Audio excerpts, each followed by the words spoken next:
पुत्रस्ते भविता भद्रे इन्द्रः देव बान्धवः संवत्सरं व्रतमिदं यदंजो धारयिष्यसि। दितिर्वाच धारयिष्ये व्रतं ब्रह्मन् ब्रूहि कार्याणि यानि मे यानि चेह निषिद्धानि न व्रतं घ्नन्ति यान्युत। श्रीकश्यप उवाच न हिंस्याद्भूतजातानि न शपेन्नानृतं वदेत् न छिन्द्यान्न खरोमाणि न स्पृशेज्जगमङ्गलम् नाप्सु स्नाया न कूप्येत न संभाषेत दुर्जनैः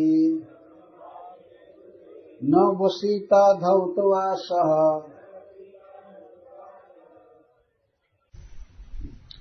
कश्यप उवाच श्री कश्यप जी ने कहा पुत्रः पुत्र ते तुम्हारा भविता होगा भद्रे अथवा हे अभद्रे हे कठोर स्वभाव वाले इंद्रहा इंद्र का अनुगामी ये इंद्र का वध करने वाला और देव बांधव असुरों का बंधु अथवा देवताओं का बंधु संवत्सरा एक वर्ष व्रतम व्रत इदम यह जिसका मैं तुमको अभी उपदेश कर रहा हूं यदि यदि अंजह पूरा पूरा बिना कमी के धारयिष्यसि धारण करोगी। दितिर्वाच दिति ने कहा धारयिष्ये मैं धारण करूंगी व्रत नियम ब्राह्मण हे वेदवेत्ता ब्रूहि आप बताइए कार्याणि करने योग्य कर्मों को यानी जो मैं मुझको यानी और जो च और यह व्रत के संबंध में निषिद्धानि जो निषिद्ध कर्म हैं न व्रतम व्रत को घ्नन्ति नष्ट करते हैं यानी जो भी उत भी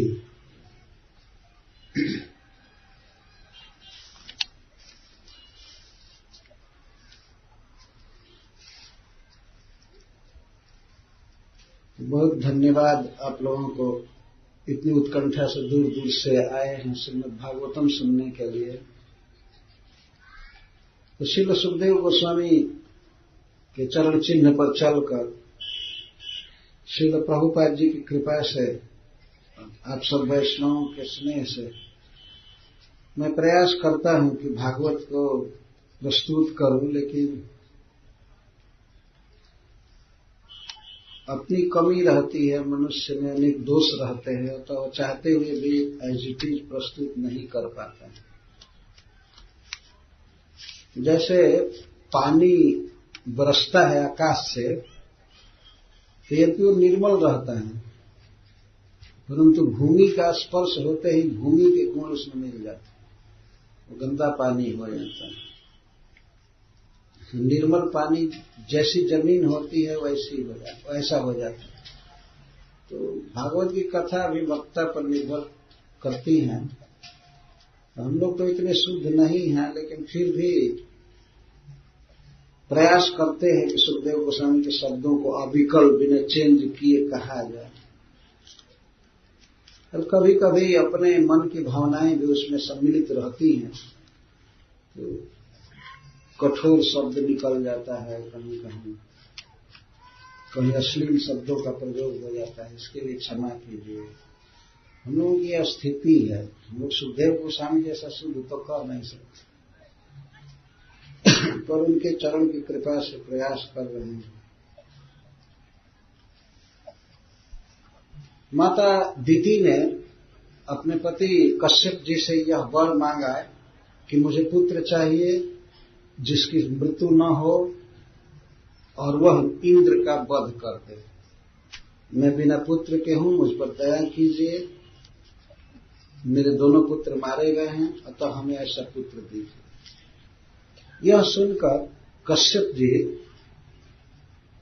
बहुत दुखी हुए मन में, परंतु अपने मन के दुख को उन्होंने अपनी पत्नी के सामने व्यक्त नहीं किया। यह इनकी चतुराई थी।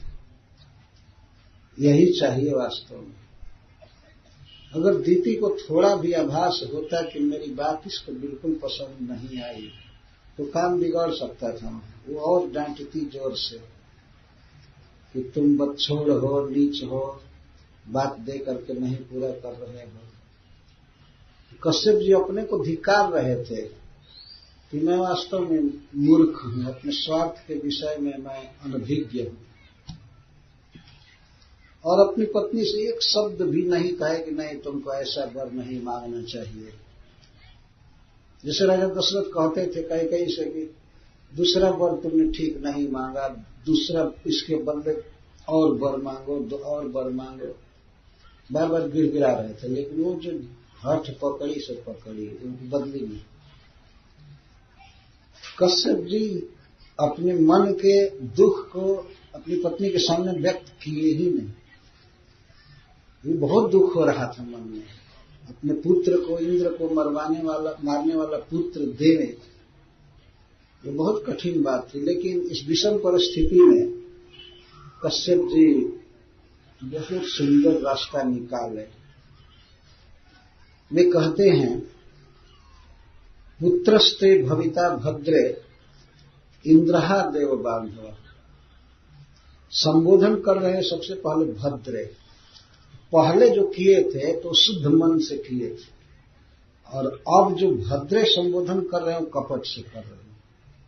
वास्तव में इसको एक साथ बोलने पर भविता भद्रे, संधि करने पर अभद्रे हो जाए। अपने ओर से तो अभद्रे बोले हो, यही खराब स्वभाव वाली। अपने मन में यह अर्थ समझ रहे हैं, लेकिन वो समझ रही है कि मुझे भद्रे कह रहे हैं, भद्रा कह रहे हैं। भद्र माने अच्छा, जेंटलमैन या लेडी, जो भी, बहुत अच्छा। उस दशा में क्या कश्यप जी कह सकते थे उसके भद्रे? जरा विचार कीजिए, कभी नहीं कह सकते थे। परंतु ऊपर से तो कहना ही है। वो ये समझ पा रहे कि ये भद्रे संबोधन कर रहे हैं, परंतु कश्यप जी ने अपने मन से अभद्रे कहा। उनका मन तो रंज था अपनी पत्नी पर। ईशत कुपित लिखा गया पहले के श्लोक में। वे अपनी पत्नी पर कुपित थे। ईशत का अर्थ थोड़ा कुपित, पर अपने कोप को और अपने शोक को, दुख को प्रकट नहीं किया। तो कहते हैं, ते पुत्र इंद्रहा भविता। तुम्हारा पुत्र इंद्र की हत्या करने वाला होगा। हा का अर्थ है मार देना, मारने वाला। इंद्रहा, इंद्रघाती। और हा शब्द का संस्कृत में एक अर्थ होता है अनुगति। हा अनुगत्य इति। जब कोई व्यक्ति किसी का अनुगमन करता है, फॉलो करता है, उसके साथ रहता है, साथ देता है, तो उसको भी हा कहते हैं। तो इंद्र हा, कश्यप जी अपने मन में ये अर्थ रहकर बोले कि तुम्हारा पुत्र इंद्र का अनुगामी होगा। मन में ये अर्थ रख रहे हैं। और वो समझ रही है कि इंद्र का वध करने वाला। और उन्होंने कहा कि तुम्हारा पुत्र देव बांधव होगा, लेकिन वो समझ रही है कि अदेव कह रहे हैं। अदेव मतलब नहीं देव, दैत्य, राक्षस, असुर, उसका बांधव होगा। तो कश्यप जी इस चतुराई से बोल रहे हैं। हमेशा व्यक्ति को सरल स्वभाव का ही नहीं रहना चाहिए। जब इतना कठोर वर मांग रही है तो उसके साथ विचार चलना है। स्त्री के साथ भी कुछ ऐसे चलना है, उसकी हानि करने के लिए नहीं, उसको लाभ देने के लिए। तो कहते हैं कि कब तुम्हारा पुत्र इंद्र का हत्यारा होगा और असुरों का बंधु होगा, जब तुम मेरे द्वारा बताए हुए इस व्रत को 1 साल तक अंजह धारयिष्यति। अंजह का अर्थ पूर्ण रूप से, बिना कमी के। इसका अर्थ है कि अगर कोई भी कमी हो गई बीच में तो तुम्हारा पुत्र इंद्र की हत्या करने वाला नहीं होगा, बल्कि उसी का अनुगामी हो जाएगा। मन में यह अर्थ रखो। यह पूरा भी होगा तभी इंद्र का अनुगामी होगा, और नहीं भी पूरा होगा व्रत तभी इंद्र का अनुगामी होगा। इंद्र की हत्या नहीं होने देने वाले थे किसी भी हालत में। और इधर पत्नी की बात भी रखनी थी। बहुत लंबा समय दिया ही, 1 साल तक इस व्रत का पालन करो। चित्त शुद्धि में, हृदय का मालिन्य दूर करने में समय लगता है। वास्तव में आपने देखा होगा किसी भी वस्तु में समय की जरूरत पड़ती है लगने में, चाहे खराब करने में चाहे बनाने में समय लगता है। जैसे हम लोग देखते हैं सीमेंट लगाया जाता है, प्लास्टर किया जाता है, सब किया जाता है। अगर तुरंत कोई उसको लकड़ी से खरोचे तो गिर जाएगा तुरंत, लेकिन थोड़ा समय उसको दिया जाए, 1 दिन 2 दिन 4 दिन, इसके बाद छेनी से मारने के बाद भी नहीं टूटता। ये है काल। थोड़ा काल मिल गया उसको तो पक्का हो जाता है। इसी तरह से शुभ कर्म थोड़ा देर तक करना चाहिए, तब उसका फल आता है। आजकल के लोग थोड़ी सी भक्ति करते हैं तो कहते हैं हमको कोई फल नहीं मिलता है, मैं जैसे हूं वैसे ही हूं। थोड़ा और करके तो देखो, थोड़ा और टाइम लगने दो। हम लोग भोजन बनाते हैं, अगर भोजन बना करके भात या सब्जी आप रख दीजिए, 1 दिन 2 दिन सड़ जाता है, काल उसको नष्ट कर देता है। तो किसी भी वस्तु को चाहे वो सड़ावे, खत्म करे या बनावे, समय लगता है, इसलिए धैर्य रखना चाहिए। श्रील प्रभुपाद जी कहते हैं कि आज कोई वृक्ष लगावे तो आज ही वो सोचे कि फल मुझे खाना है, मैंने बहुत मेहनत किया, तो कैसे फल लगेगा। देखिए वृक्ष को लगाने में, झाड़ को लगाने में और उसके फल के आने में बहुत भेद होता है, बहुत दूरी रहती है। हमारे यहाँ एक कहावत कहते हैं लोग गांव में कि 5 आम 25 महुआ, 30 वर्ष पर अमीरी के फल हुआ। 5 वर्ष पर आम फलता है और 25 वर्ष पर महुआ फलता है और 30 वर्ष पर इमली फलता है। तो आज जो फल लगा रहा है वो सोचे कि हम 1-2 साल के बाद खाएंगे इमली का फल, आम का फल। तो ऐसा करना है जो कुछ ही है। लगाना चाहिए फल, वृक्ष लगाना चाहिए, झाड़ लगाना चाहिए। जैसे हम दूसरे का लगाया हुआ खा रहे हैं तो हमारा लगाया हुआ दूसरे खाएगा, यही भगवान ने व्यवस्था किया है। अब इसीलिए झाड़ लगाना नहीं छोड़ देना चाहिए कि आखिर हम मर जाएंगे, खाएंगे नहीं तो क्या लगाए। लेकिन जो फल लगाए थे हम लोग जो खा रहे हैं वो लोग मर गए होंगे ज्यादातर, और हम लोग खा रहे हैं। कर्मण्येवाधिकारस्ते मा फलेषु कदाचन। कर्म करना चाहिए, फल आता है बाद में। कश्यप जी ने जो भगवान के भक्ति के लिए टाइम दिया, 1 साल तक करो, वो जानते थे कि 1 साल अगर वो करेगी तो यह इंद्र का स्नेही बनेगी, इसके हृदय में वैष्णवता के गुण भर जाएंगे। क्योंकि जिसका भजन किया जा रहा है, जिसका स्मरण पूजन किया जाता है, उसका सारा गुण भक्त में आ जाता है धीरे धीरे। भगवान तो अनंत स्नेह के समुद्र है सभी जीवों के प्रति, उनका वैर विरोध है ही नहीं, संभव नहीं है। और इसके साथ साथ भगवान में कोई कामना नहीं है भोगों की और सबकी, हिंसा की वृत्ति, क्रोध, ये सब बिल्कुल नहीं है। जो व्यक्ति विष्णु का भजन करता है तो विष्णु के सारे गुण उस भक्त में अपने आप आते जाते हैं, अपने आप, प्रयास नहीं करना पड़ता है। जैसे वृक्ष हम लगाते हैं धरती में, तो धरती का गुण, उसका रस वृक्ष में अपने आप आता है, फल में भी आ जाता है, अपने आप, कोई बाहर से प्रयास नहीं करना पड़ता है। मूल है कि भजनीय कौन है। शास्त्र में ये प्रश्न किया गया है, महाराज परीक्षित ने कहा है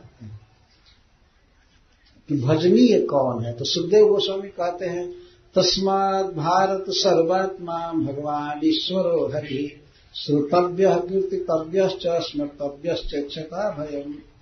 हे महाराज, भजनीय तो केवल कृष्ण है, इन्हीं का भजन करना चाहिए। अपने जिह्वा से, कान से, अपने इंद्रियों से उन्हीं को भरना चाहिए अपने भीतर।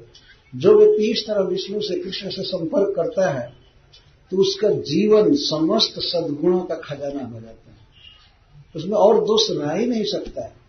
कश्यप जी इस बात को पूरी तरह से जानते थे।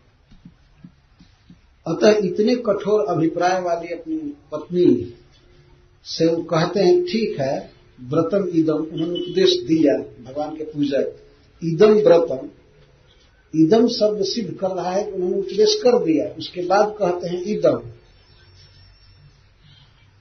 यह व्रत तुम करो, जिसका वर्णन 19वें अध्याय में है।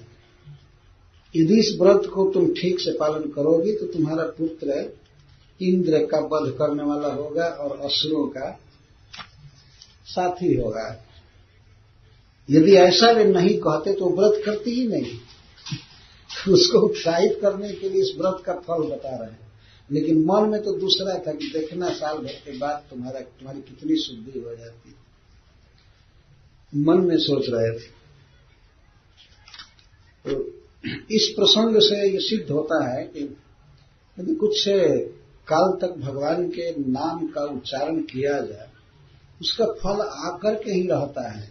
हरे कृष्णा कृष्णा कृष्णा हरे हरे, हरे राम राम राम हरे हरे। किसी भी काम में समय लगता है। बच्चा आज पढ़ने जाता है, छोटे क्लास में उसे स्लेट भी पकड़ने नहीं आता है, पेंसिल नहीं पकड़ने आता है, लेकिन एक दिन तो जब लिखना जान जाता है तो कहीं भी अपना फेस इधर उधर रखकर कभी लिख देता है, करता है। बाइसिकल चलाने वाला जब प्रथम बार चढ़ता है तो कई बार गिर जाता है, और जब सीख जाता है तो हाथ छोड़ करके, हैंडल छोड़ करके अब दिखाता है। समय लगा, प्रैक्टिस हुई, अब वो गिर नहीं सकता, बल्कि नहीं पकड़ा है हैंडल फिर भी जा रहा है, हैंड फ्री। इस तरह से चलता है। भगवत भक्ति भी उसी प्रकार की, ये तो स्वरूप है, और सब बातें तो जीव का स्वरूप नहीं है। हो सकता है कि न सीख पाए, कोई जरूरी नहीं है कि सभी प्रोफेसर बन जाए, सभी कुछ जान जाए, संभव नहीं है, क्योंकि वो जीव का स्वरूप ही नहीं है। लेकिन भक्ति करना है तो ये तो स्वरूप है, केवल करने की थोड़ी जरूरत है, अपने आप को प्रकाशित हो जाएगा, अपने आप प्रकाशित हो जाएगा। तो इस तरह से समय सापेक्ष है भक्ति, इसमें समय लगाना चाहिए और फल की प्रतीक्षा करनी चाहिए। फल तो कृष्ण अवश्य देंगे, इसमें तो कोई संदेह नहीं। दूसरे कर्मों का फल नहीं आ सकता है, लेकिन भगवान के नाम के जप का फल तो आकर के ही रहेगा, इसमें कोई संदेह नहीं, ये तो आएगा ही। ये स्वरूप है जीव का। तो अपनी पत्नी को कश्यप जी ने इस तरह से लगाया। यहां जीवन की एक बहुत बड़ी कला सिखाई जा रही है। देखिए, स्त्री और पुरुष में, पति पत्नी में ये बात चल रही है। पत्नी का बहुत दूषित अभिप्राय है। जैसा मैं कल कहा था कि ऐसा कोई परिवार नहीं है जिस परिवार में सबकी मति एक समान है। किसी की कुछ कामना है, किसी की कुछ कामना है, किसी की कुछ कामना है, और भिन्न भिन्न कामना वाले परिवार को एक साथ लेकर के चलना पड़ता है। बहुत कठिन है परिवार चलाना। कोई कुछ चाहता है, कोई कुछ चाहता है, जस्ट विपरीत इच्छा, और उनको बांध करके परिवार को चलाना एक साथ बहुत कठिन काम है। परंतु यदि किसी सौभाग्य से भगवान विष्णु से, कृष्ण से अगर उसको जोड़ा जाए, और कृष्ण के कथा में, कृष्ण के मंदिर में, कृष्ण के नाम में, कृष्ण के भक्तों से, कृष्ण के धाम से किसी तरह से जुड़ जाए व्यक्ति, तो परिवार चलाना बहुत सरल हो जाता है, बहुत सक्सेसफुल परिवार होता है। ये देखा गया है। कश्यप जी ऐसे ही पति थे, भिन्न भिन्न प्रकार के अभिप्रायों वाली अपनी पत्नियों को भगवान की भक्ति में ही लगाते थे, और बाद में वो परम वैष्णवी हो जाती थी, खुश होती थी और पति से प्रेम बना रहता था। नहीं तो इतनी स्त्रियां रहते हुए 13 और 4 17 और 2, ये भागवत में 19 स्त्रियों का तो उनका नाम दिया गया है, और सब एक दूसरे से लोहा लीती, से उसको प्रेम नहीं, उसको उससे प्रेम नहीं, लेकिन पति से सबको प्रेम। वो इतना दक्ष व्यक्ति, और बाद में सबसे मेल कराती है, ये कुशलता थी। और खास करके पत्नी के साथ व्यक्ति को कभी झगड़ा नहीं करना चाहिए। ये सीखने लायक बात है इस प्रसंग से। पत्नी के साथ इसलिए झगड़ा नहीं किया जा सकता कि वो बिल्कुल समान होती है। झगड़ा करने में ठीक नहीं होगा, वो पार भी नहीं पाएंगे। अब तो एक ग्रामीण बात है, मुझे याद आ गई हमारे गांव की घटना। एक पति अपनी पत्नी से रंज था और उसको तमाचा मारने गया। एकदम सत्य बात है, मैं गांव में तो तमाचा मारने गया, तब तक वो उठाकर पटक कर चढ़ जाए ठीक से। तो वो कहता है दिख हटो हटो हटो, वो हट ही नहीं रही थी। तब तक कई लोग गांव के आकर के देख लिए, वो थप्पड़ मार रहे थे। इस तरह से ये अधिकार है। मैं ये नहीं कह रहा हूं कि स्त्रियों को ऐसे ही रहना चाहिए,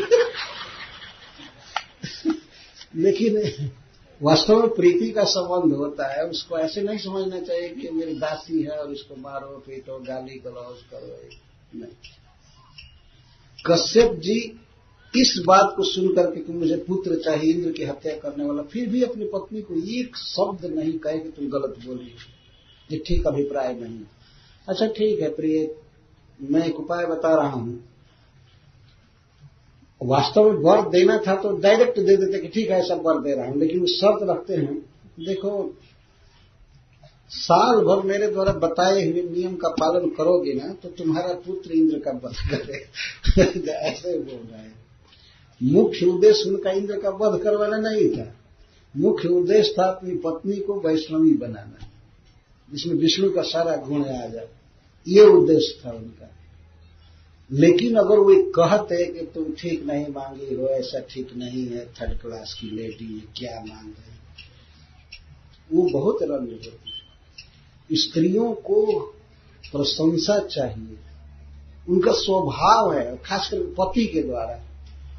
पति से वे प्रशंसा सुनते सुनते उबती नहीं है, चाहे जितनी भी प्रशंसा करो स्वीकार करती है। हमसे एक व्यक्ति कहा था अमेरिका में कि मैं कुछ कह रहा था तो मैं कहा कि पत्नी प्रशंसा सुनना चाहती है, और खास करके पति से ये सुनना चाहती है कि मैं तुमसे प्रेम करता हूं। तो मैं कह दिया कि रोज एक बार कहना चाहिए कि आई लव यू, एक बार कहना चाहिए, डेली रूटीन में रख लेना चाहिए, बनावटी नहीं, सही सही बोलना चाहिए। तो दूसरे लोग सुन करके कहें नहीं महाराज, दिन में कई बार कहना पड़ता है, यह ऑफिस से कहना पड़ता है, यहां से कहना पड़ता है, यहां से कहना पड़ता है, जिससे कि स्त्री को विश्वास हो कि इसका चित्त मुझ में ही लगा है। बीच बीच में प्रमाण देना पड़ता है। प्रमाण देना पड़ता है, तो ये स्वाभाविक है। बार बार कहना चाहिए, बार बार कहना चाहिए, केवल कहने के लिए नहीं वास्तव में, लेकिन वह प्रसन्न रहे, उसे प्रिय लगा कि आखिर उसको प्रसन्न करके ही गाड़ी चलेगी ना गृहस्थी की। तो 2 पहिए की गाड़ी है, एक पहिया अगर जाम हो जाए, न चले तो गाड़ी चलेगी कैसे? इसलिए उसको प्रसन्न करके चलाना जरूरी है। उसके बिना गृहस्थी चलती नहीं है। गृहस्थ लोग, पुरुष लोग सारा भार अपनी पत्नी पर डाल करके और सुख से रहते हैं। ये कश्यप जी ने ही कहा है। तो कश्यप जी का जो व्यवहार है, उन्होंने एक शब्द में भी अपनी पत्नी की आलोचना नहीं किया, क्रिटिसाइज नहीं किया। ठीक है वैष्णव व्रत धारण। दीति का उत्साह देखिए, कहती है धार इससे व्रतम ब्रह्म, हे ब्राह्मण मैं धारण करूंगी, बहुत उत्साह के साथ। स्त्रियों में साहस भी बहुत होता है। अगर इंद्र की हत्या करने वाला पुत्र प्राप्त होगा तो मैं कुछ भी करने के लिए तैयार हूं। धार से एकदम डट करके तैयार हो गए, इसको कमर कस कर तैयार होना कहते हैं, बिल्कुल तैयार। साल भर के आप 10 साल का है तभी मैं तैयार होता हूं। ये इसके कहने का धार इससे व्रतम ब्रह्म ब्रूही कार्याणि याद में। आप बोलिए क्या मुझे करना है और क्या नहीं करना है, और व्रत को पूरा करने में और जो बात हो, हमारे व्रत हमारे में विघ्न न आवे, हमारे पुत्र पर संकट न आवे, और भी बात बताइए, जो भी बताना हो बताइए, संकोच मत कीजिए कि नहीं करेगी, मैं सब करूंगी, बताइए। तो कश्यप जी बहुत चतुराई से बोलते हैं। सबसे पहले उन्होंने निषिद्ध का वर्णन किया। किसी भी कार्य में सबसे पहले निषेध का ही वर्णन करना चाहिए, ये नियम है। जैसे श्रील प्रभुपाद जी जब प्रचार करने लगे अमेरिका में, तो भगवान नाम जपने आदि की बात को तो उन्होंने कहा, लेकिन नियमों में सबसे पहला नियम रखा निषेध का। No meat eating, no gambling, no intoxication इत्यादि। उन्होंने सबसे पहले यही कहा। कुछ लोग कहते हैं कि स्वामी जी इतना नो करेंगे तो आपकी बात कोई नहीं मानेगा। प्रभुपाद जी ने कहा कोई माने या न माने, जो शास्त्र निषेध करता है तो मैं करूंगा ही। मांस भक्षण नहीं, जुआ नहीं, और मद्यपान नहीं, परिस्त्री गमन नहीं। इसको बहुत हाईलाइट किया प्रभुपाद जी ने। आज भी दीक्षा के समय शिष्य से गुरु पूछता है क्या नियम है, तो शिष्य यही बताता है सबसे पहले यही कि no meat eating, no gambling, no intoxication, ये बताता है, सबसे पहले बताया। तो कश्यप भी सबसे पहले नो बता रहे हैं, क्या नहीं करना है। सुनो ध्यान से, क्या क्या नहीं करना है। तो जो इसके मन में अभिप्राय था इंद्र के वध की, तो सबसे पहले कश्यप जी कहते हैं न हिंस्यात् भूत जातानि। 31 निषेध बताए हैं, 31 नो, ये नहीं करना। इसमें कहते हैं न हिंस्यात् भूत जातानि। भूत जात का अर्थ जीव समुदाय, किसी भी जीव का वध नहीं करना।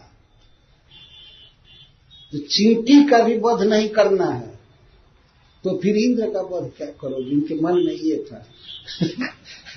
किसी भी जीव का प्रिय वध नहीं करना है, किसी को सताना नहीं है। हिंसा का सताना भी, किसी को सताना नहीं, किसी जीव की हत्या न हो, 1 साल तक सावधान रहना। तो कम से कम उस स्त्री को तो इतना तो सोचना चाहिए था कि तब 1 साल तक तो अभी इंद्र पर कोई खतरा नहीं आएगा, और तब तक जो चित्त की शुद्धि होगी वो तो अलग बात है। न हिंस्यात् भूत जाता, न सपेन, न नृतम बदे, और शाप मत देना किसी को। 1 साल तक जब तक व्रत करना है, किसी के प्रति आक्रोश मत करना, कठोर मत बोलना, ये अर्थ है। न सपेत, शाप नहीं देना। शाप का अर्थ होता है आक्रोश, क्रोध में आकर के किसी के अनिष्टकारी बात बोल देना, तुम्हारा ये हो जाए, तुम्हारा ये हो जाए, तुम्हारा ये हो जाए, तुम्हारा ये सा हो जाए। गलत बात है, ऐसे कभी मत बोलना। भूल करके भी नहीं बोलना चाहिए। वास्तव में पता नहीं कब किसका वाग वज्र काम कर जाए। ये वाणी जो है वज्र जैसा है, किसी को आप कहते तुम्हारा ये हो जाए, तुम्हारा ये अनिष्ट हो जाए, तो हो सकता है कि उसका हो जाए, तो पाप लगेगा बोलने वाले का। कभी भी किसी के अनिष्ट की बात नहीं बोलनी चाहिए, पहला ये मना करें, दूसरा निषेध। और तीसरा है न अनृतम बदे, असत्य भाषण नहीं कर रहा है, झूठ नहीं बोल रहा। यह भी संकेत कर रहे हैं कि तुम जो मेरे सामने कपट की हो, तो कहे नहीं, मन में सोच रहे हैं तुम्हारे इस झूठे अभिप्राय को मैं समझ नहीं पाया। झूठ आदमी कब बोलता है? जब कपट होता है तभी बोलता है ना। झूठ तो कपट का ही पुत्र है झूठ। कपट ही असली बाप है। जो कपट होगा कि मन में कोई तो आदमी झूठ बोलना चालू करेगा। तो झूठ मत बोलना कभी, तीसरा विषय। और चौथा है न छिंद्या नखलोमाणी, नख मत काटना, मना किया जा रहा है। व्रत में नख नहीं काटना चाहिए। जैसे हम लोग एकादशी के दिन नख नहीं काटते, केस नहीं काटते, क्योंकि व्रत है। तो साल भर का व्रत बताया जा रहा है। स्त्री इस तरह से निष्काम भाव से केवल भगवान विष्णु के भजन में डूबी रहेगी, उसे भोगों की कोई आकांक्षा ही नहीं होगी। ऐसे नियम पकड़ा रहे कि उसमें वो सोच ही नहीं पाएगी इंद्रिय सुख की बात, लगी रहेगी भगवान की पूजा में। न छिंद्या नखलोमाणी, न स्पृशे जद मंगलम, और जो अमंगल वस्तुएं हैं उनको मत छूना। अमंगल वस्तुएं क्या है? जैसे मनुष्य की खोपड़ी या हड्डी या भस्म राख को भी नहीं छूना चाहिए व्रत में। या ऐसे भी ये सब छूने लायक वस्तुएं नहीं है। किसी का काटा हुआ केस, ये काटा हुआ नाक, ये भस्म, अस्थि या तुष, किसी चीज का छिलका हटा करके रखा गया है, उसको नहीं छूना चाहिए, वो अमंगल होता है। अच्छी चीज छूनी चाहिए। सवेरे सवेरे वर्णन है कि मनुष्य को जग करके घी छूना चाहिए। घी मंगलकारी होता है। तो देखने को भी नहीं मिलता है तो छूने को कहां से मिलेगा? जब घी छूना चाहिए, हल्दी छूना, और भी कुमकुम, केसर, क्या क्या है वर्णन है शास्त्रों में। तो अमंगल चीज मत छूना। कितना निषेध हुआ? 1 2 3 4 5। नाप्सु स्नानायात न कूपेत, जल के भीतर घुस करके स्नान मत करना। जल ले करके, व्रत के दिन में जल ले करके और स्नान कर लेना, लोटा से चाहे जैसे, जल के भीतर स्नान मत करना, ये निषेध कर रहे हैं। जनरल नियम भी है, जल के अंदर सब जगह घुस कर स्नान नहीं करना चाहिए। न कुप्यता, और कुपित मत होना, किसी पर क्रोध मत करना। मन में ये अर्थ कर रहे थे कि इंद्र के प्रति भी क्रोध मत करना। किसी पर क्रोध मत करना। क्रोध किसी पर व्यक्ति करता है तो पहले तो अपने को बिगाड़ता है। क्रोध करने वाला आदमी पहले जलने लगता है अपने आप, और दूसरों को जलाना चालू करेगा। क्रोध बहुत बड़ा शत्रु है। और प्राय लोग पूछते हैं कि महाराज ये क्रोध को हम कैसे जीतेंगे? प्राय भक्त भी पूछा करते हैं कि हमको क्रोध बहुत आ जाता है। क्रोध जीतने का ये कहीं उपाय है कि बोलिए मत क्रोध आने पर, तो मर जाएगा, खत्म हो जाएगा। क्रोध के परुष वचन बल मुनिवर कहीं विचार। मुनि लोग कहते हैं कि क्रोध का सबसे बड़ा बल है कठोर वचन। एक प्रैक्टिस अगर हो जाए कि क्रोध है आने पर बोलूंगा ही नहीं, तब क्रोध मर जाएगा धीरे धीरे, वो आ ही नहीं पाएगा। तो क्रोध है आने पर चुपचाप रह जाना, ये भी बहुत वीरता का काम है। आदमी सोचता है कि जब तक 2-4 गाली नहीं दूंगा तो जी हल्का नहीं होगा, ये सोचता है। लेकिन अब जी हल्का करना चाहेगा तब तक तो ऊपर से थप्पड़ पड़ जाता है और पड़ जाता है। ऐसा नहीं होना चाहिए। क्रोध है तो दबा लेना चाहिए, दबा लेना, बोलना नहीं चाहिए। और भगवान के भक्तों के लिए जो व्रत करते हैं, वैष्णव व्रत करते हैं, विष्णु का भजन करते हैं, उनको चाहिए कि न कुपेत, किसी पर क्रोध न करें, जो भी होना है होने, हाथ जोड़ करके बात करना चाहिए, क्रोध नहीं करना चाहिए। और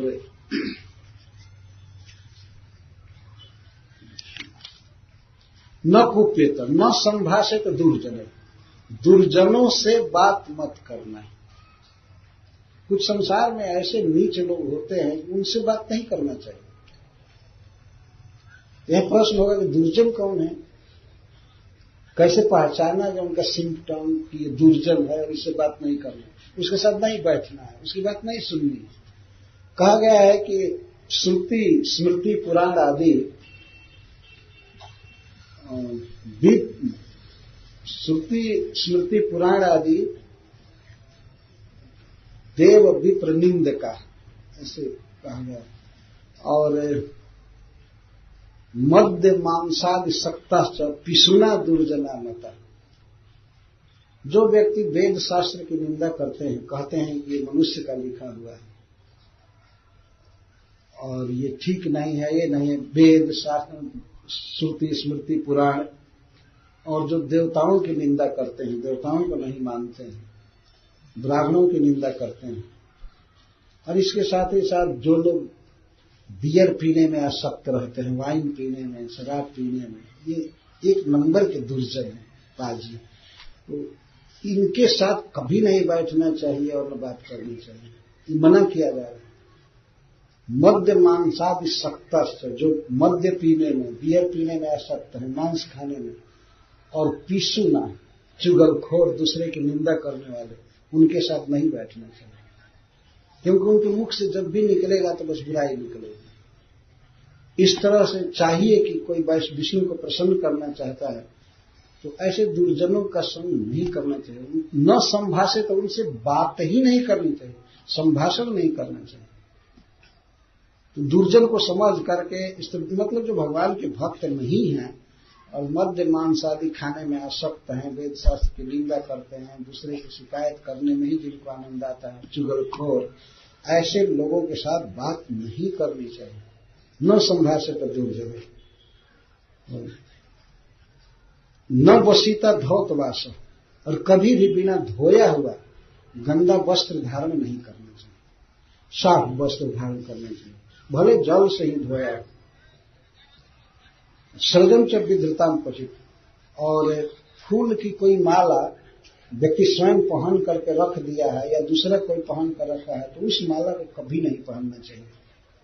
सृजन च विधृताम क्वचित, फूल की माला को, रत्नों की माला को तो हजारों बार धारण कर सकते हैं, उसको ऐसा नहीं कि एक बार पहन करके सोने की सीकरी और फेंक दिए। फिर फूल की माला नहीं पहनी जा सकती। स्वयं व्यक्ति पहना हो लेकिन एक बार उतार कर रख दिए तो फिर दोबारा नहीं पहनना चाहिए। कभी कभी ऐसा प्रश्न होता है तो भगवान की माला है तब उसको तो पहन ही सकते। भगवान की माला को हमने पहना और हमने कहीं रख दिया, मान लीजिए हम बाथरूम जा रहे हैं, उतार कर रख दिए, तो उसको आकर फिर प्रसाद को ग्रहण किया जा सकता है। शिक्षा को इस तरह से लेना चाहिए। पर जनरल यह है कि किसी की पहनी हुई उतारी हुई माला या अपनी ही माला फूल की उसे धारण नहीं करना चाहिए। अब भोजन में 5 नियम बता रहे हैं। नोच्छिष्टम चंडिकानम च सामिशम वृषलाहृतम भुंजितो उदक्कया दृष्टम पिबेन्नांजलिना त्वपः। किसी का उच्छिष्ट नहीं खाना चाहिए व्रती को। कोई व्यक्ति कुछ खाया है, गिलास में पानी पिया, छोड़ दिया है आधा, या भोजन किया, कुछ खाया, कुछ काट कर आधा रख दिया है या थाली में छोड़ दिया, ऐसे जूठा कभी नहीं खाना चाहिए। ये भोजन में पहला निषेध बता रहे, उच्छिष्ट नहीं खाना चाहिए। उच्छिष्ट थाली ऐसे वैसे, ये तो भोजन के विषय में बात बताई जा रही, जो घर में भोजन बनता है। फिर होटल रेस्टोरेंट का तो वो व्रती के लिए नहीं, वो तो आदमी के लिए मना किया जाएगा कि वो न खाए। तो साधारण आदमी अगर है तो उसको मना किया जाएगा, होटल में नहीं खाना चाहिए। और व्रत करने वाला तो ये घर में बहुत अच्छा भोजन है, सब कुछ है, उसमें भी उच्छिष्ट नहीं खाना। न उच्छिष्टम चंडिकानम च, और चंडिका का अन्न नहीं खाना चाहिए। चंडिका का अर्थ है दुर्गा जी, भद्रकाल, उनको अर्पित किया गया प्रसाद नहीं खाना चाहिए ये जो व्रत करता है। एक जगह कहा गया है कि देवताओं के प्रसाद की कभी उपेक्षा नहीं करनी चाहिए, मिलते ही खाना चाहिए। यहां क्यों ऐसे कहा जाता है? तो इसका अर्थ श्री प्रसिद्ध स्वामी जी कहते हैं चंडिका पिपीलिका को कहते हैं, चींटी को। जिस भोजन को चींटी खा के चींटियां लग गई हैं, या मुष्टि छू दिया है, खा लिया है, या मक्खियां बना रही हैं, ऐसे भोजन को नहीं खाना। वो एक अर्थ निकाल, बहुत सी मक्खी पड़ी हुई है, या मच्छर बैठ रहा है, या और भी चींटी पड़ी हुई है, तो उसको नहीं खाना चाहिए, उससे रोग बढ़ता है। तो कोई पूछे कि कुछ स्टोर में तो ऐसा भोजन बनता है जिसमें चींटियां नहीं बैठी होती हैं, पैक रहता है, अच्छा रहता है, उसको तो देखना भी नहीं चाहिए। वो आगे बता रहे हैं सामिशम, आमिशम, जिसमें आमिष हो ऐसा भोजन नहीं करना चाहिए। ये वैष्णव को बताया जा रहा है, दीति को बताया जा रहा है, तो वहां पर आमिष का तो कोई प्रश्न ही नहीं है। यदि आमिष का अर्थ मांस करेंगे तो ये अर्थ यहां नहीं लगेगा।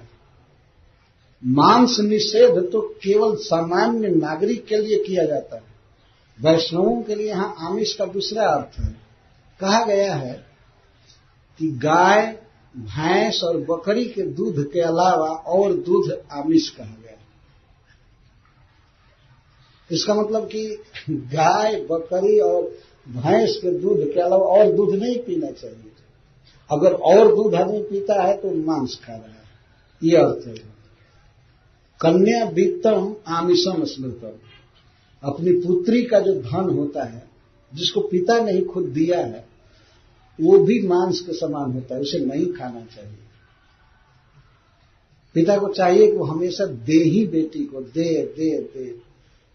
अभी भी कई लोग हैं जो अपने पुत्री के गांव में, उसके जहां पति के साथ रहती है, उस गांव में भी पानी नहीं पीते। अभी भी कुछ ऐसे लोग पानी अपने साथ ले जाते हैं दूसरी जगह से, खाने का तो कोई प्रश्न ही नहीं। इस तरह के नियम होते। तो कन्या का जो वित्त है, अपनी पुत्री का धन, वो भी मांस माना गया है, तो नहीं खाना चाहिए। और भी कई कई तरह की बातें बताई गई कि ये मांस है, ये मांस है। ये प्रसिद्ध मांस नहीं, ये प्रसिद्ध मांस तो केवल मनुष्य के लिए ही मना है, और व्रती के लिए तो ये सब चीज नहीं खाना चाहिए।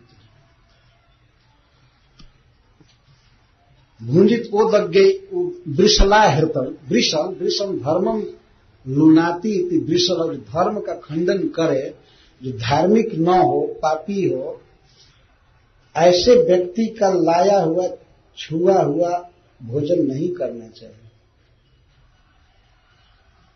अब बताइए कि होटल में कौन महाधार्मिक परोसते हो सकता है कि शौच होने के बाद अंग भी नहीं धोया होगा, है ना?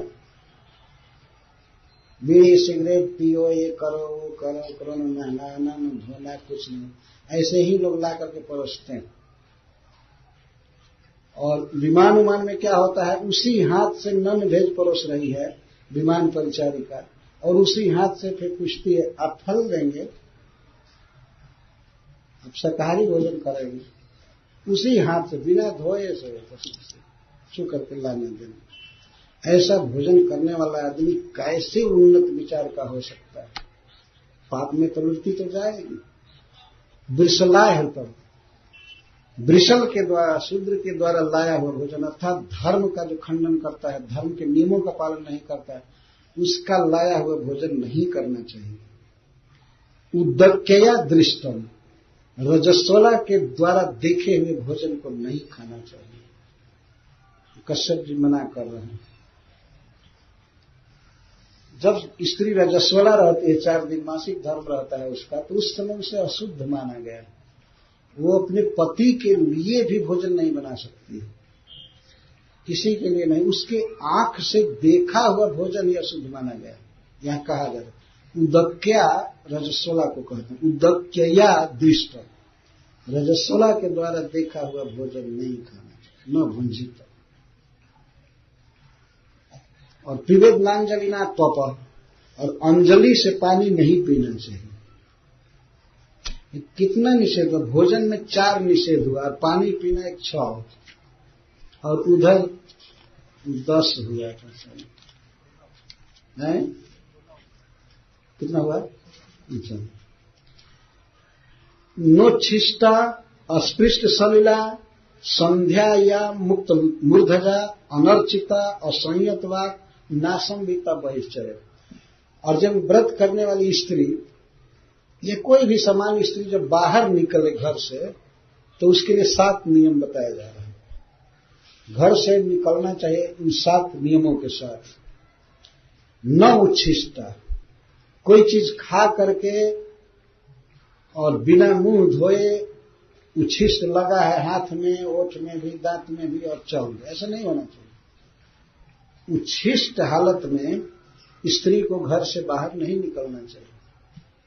न उच्छिष्टा, न अस्पृष्ट सलिला, और उसने आचमन नहीं किया, हाथ पैर धोया नहीं है अच्छी तरह से, उसे घर से नहीं निकलना चाहिए। बिना हाथ पैर धोए और उच्छिष्ट मुख से उसे नहीं निकलना चाहिए। ये 2 नियम हुआ। और संध्या के समय, खास करके शाम के समय, उसे चाहिए कि वो खुला बाल न घूमे कहीं। स्त्री खुले केस से बाहर न जाए। घर पर भी हो तो उसे चाहिए कि शाम के समय वो अपने केसों को बांध ले और ढक करके रखे। अनर्चिता, अनर्चिता, अपने को अर्चित किए हुए, मंडन के बिना संवारे हुए उसे बाहर नहीं निकलना चाहिए। और असंयत वाक, और बाहर निकले तो वाणी पर संयम रखे, बोलती हुई ना निकले, या किसी से भी बात करे या ये करे वो करे, उसे संयम रखना चाहिए वाणी पर। बाहर निकलने में बात कर सकती है तो केवल अपने सखी से या अपने पति से बात कर सकती है, और किसी से नहीं। शास्त्र में कहीं कहीं छूटा, वो बहुत थोड़ा, इतनी बात बोले कि उसके आवाज को केवल साथ में रहने वाली सखी सुन सकती है, मां सुन सकती है, या पति सुन सकता है। बाहर, घर से बाहर निकलने के नियम बताया जा रहा है। और न असंविता, और शरीर को पूरा विधिवत ढके हुए, बिना ढके हुए ना निकले। सिर को ढके, जो वस्त्र पहनना है एक स्त्री के लिए स्वाभाविक, सारे वस्त्रों को पहन करके बाहर निकलना चाहिए।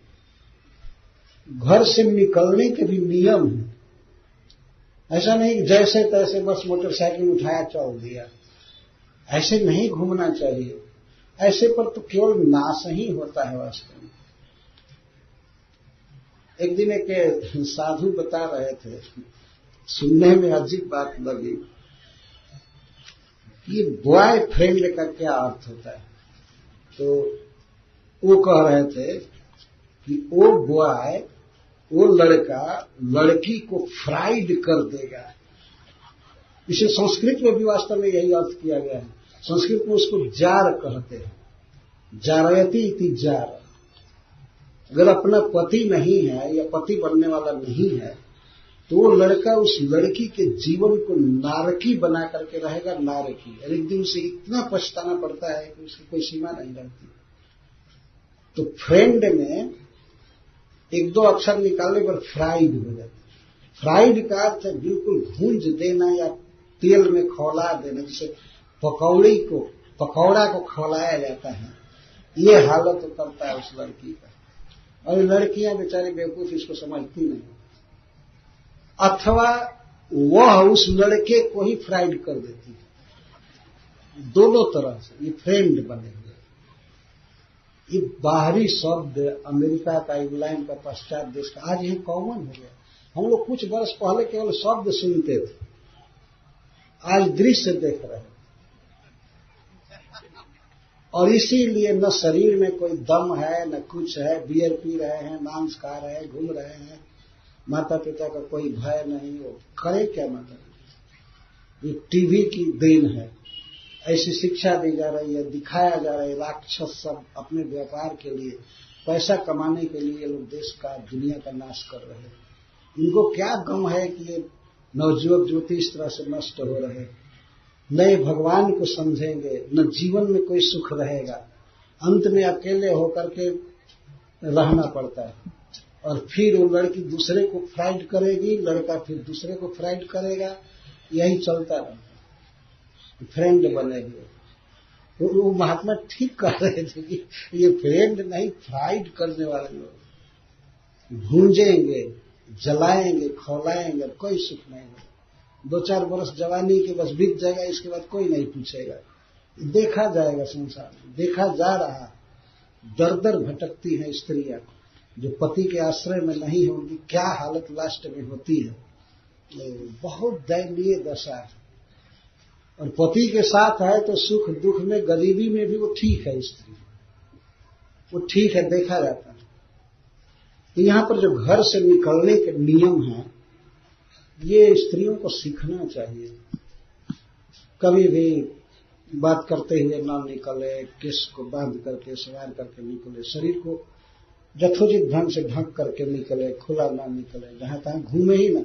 और यदि घर से निकलना हो तो मतलब बहुत विषम स्थिति में, विरल स्थिति में ही घर से निकलना चाहिए, कोई जरूरी काम हो गया। ऐसा नहीं कि रोज नियम बना लिया बस निकले इधर शाम को। इधर शहरों में तो ये लड़कियां शाम को ही निकलती हैं, स्त्रियां, देखा जा रहा है। वास्तव में बहुत बड़ा विनाश हो रहा है। मनीषी लोगों को, जो विचारक है, उनको इस पर कानून बनवाना चाहिए। अगर नहीं बना तो मतलब अपने आंखों के सामने देख सकते हैं कि सब कुछ नष्ट हो गया। स्त्रियों के मर्यादा की रक्षा करना समाज के लिए बहुत जरूरी है, क्योंकि स्त्रियों पर ही समाज टिका हुआ है। तो हमारा वैदिक इतिहास कितना गंभीर है, जानते हैं अर्जुन को किस बात की चिंता हो रही थी? कुरुक्षेत्र के युद्ध के प्रारंभ में भगवान से कहते हैं कि जब इस युद्ध में इतने युवक मारे जाएंगे, सैनिक मारे जाएंगे, तो इनकी स्त्रियां विधवा हो जाएंगी।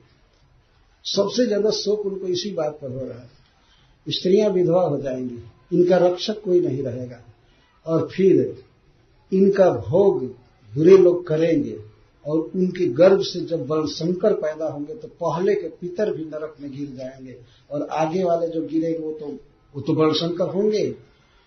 तो इस तरह से नष्ट हो जाएगा कुल का सनातन धर्म, नियम सब नष्ट हो जाएगा। इसीलिए मैं युद्ध नहीं करना चाहता।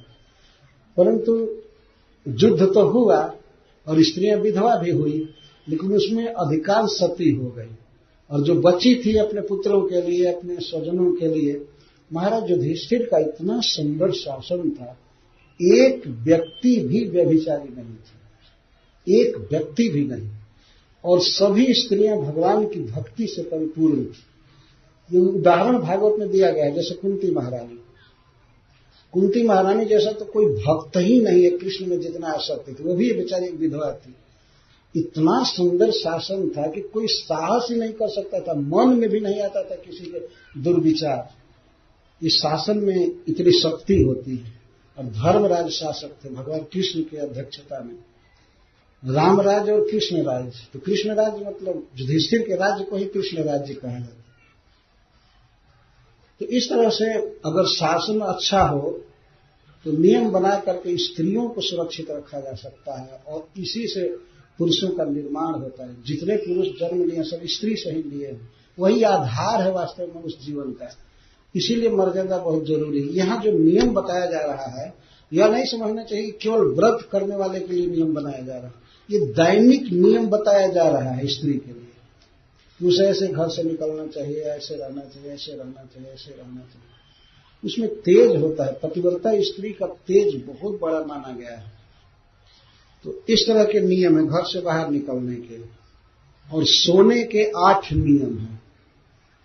हम लोग तो रोज सोते हैं, लेकिन नियम नहीं जानते कैसे सोया जाएगा, किधर सिर करना है, उधर पैर कर देते हैं, किधर सिर करना है, किधर पैर करना है, कैसे सोना है, ये सब नियम बताया जा रहा है। जनरल नियम है समझिए, तो व्रत का बहाना है,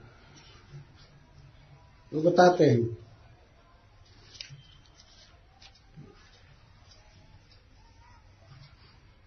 ना धौत पाद प्रयता न अधौत पाद, बिना पैर धोए नहीं सोना चाहिए। सोने से पहले पैर धो लेना चाहिए। उसका मतलब ये नहीं कि जब सोने जा रहे हैं उसी समय धो लीजिए, यह अर्थ नहीं है। लेकिन कदाचित घर में आप आए हैं, घूमे फिरे हैं और बाथरूम में गए हैं या इधर उधर, तो आकर के पैर धो लेना चाहिए। अगर उसके बाद आप बाथरूम नहीं जा रहे हैं तो अब धोने की जरूरत नहीं है। तो पैर धो करके सोना चाहिए। 24 घंटे में नियम ही होना चाहिए कि सोने के पहले पैर धोना है। पैर धो करके सोना चाहिए, बिना पैर धोए नहीं सोना चाहिए, निषेध कर रहे हैं। अप्रयता, अपवित्र हालत में नहीं सोना चाहिए। अपवित्र का क्या अर्थ है कि आदमी लघुशंका गया और खुला भी नहीं किए, या जूता पहने पहने सो गया, ये सब अपवित्र हालत है। कहीं कोई खराब चीज का स्पर्श किया है, उसी हालत में आकर के सो गया। मान लीजिए कोई 100 मुर्दा छुआ है, आकर के सो गया, नहीं, ऐसा नहीं होना चाहिए। अपवित्र हालत में नहीं सोना चाहिए, क्योंकि सोना भी जीवन का एक अंग है।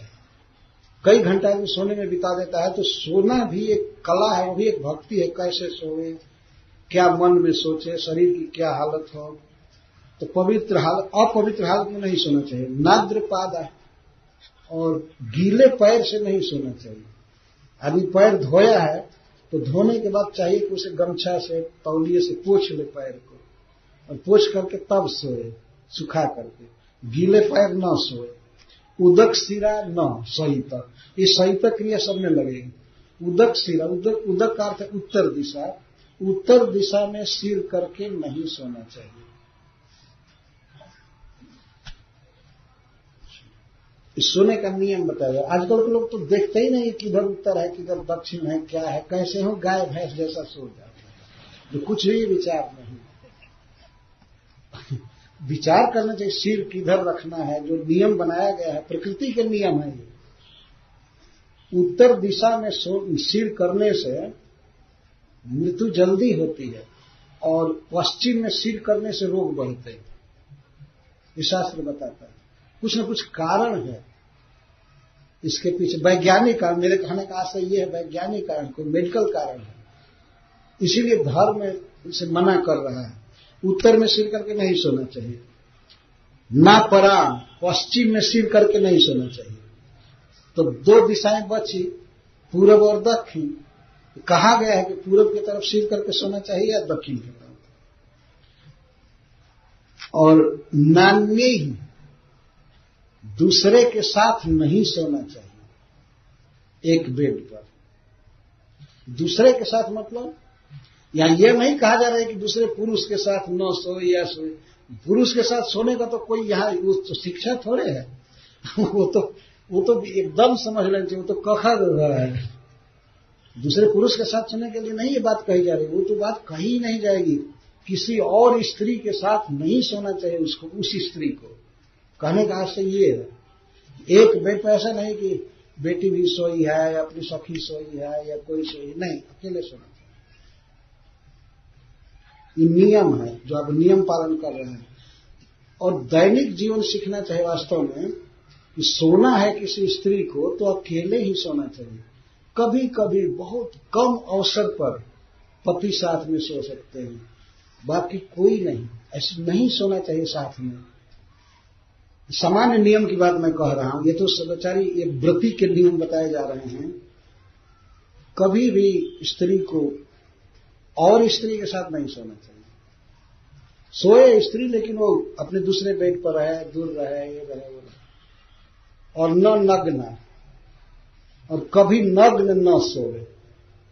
अकेले ही सोए, लेकिन ऐसा नहीं कि नग्न सो जाए, केवल चादर ओढ़ा है या कुछ, ऐसा नहीं। ये बहुत बड़ा अपराध है, देवताओं का अपराध होता है।